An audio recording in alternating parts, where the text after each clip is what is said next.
আসসালামু আলাইকুম রহমতুল্লাহ আবরাকাতু। আবারও হাজির হলাম সূরা মুলক নিয়ে।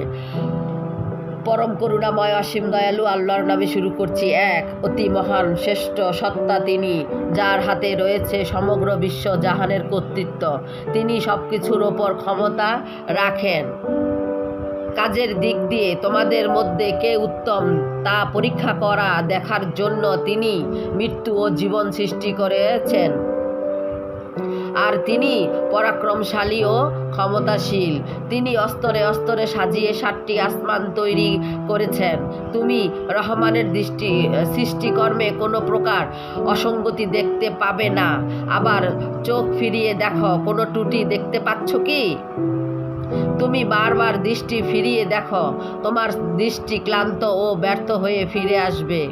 আমি তোমাদের কাছে আসমানকে সুবিশাল প্রদীপশালায় সজ্জিত করেছি, আর সেগুলোকে শয়তানদের মেরে তাড়ানোর উপকরণ বানিয়ে দিয়েছি। এই সব শয়তানদের জন্য আমি প্রস্তুত করে রেখেছি জ্বলন্ত আগুনের শিখা।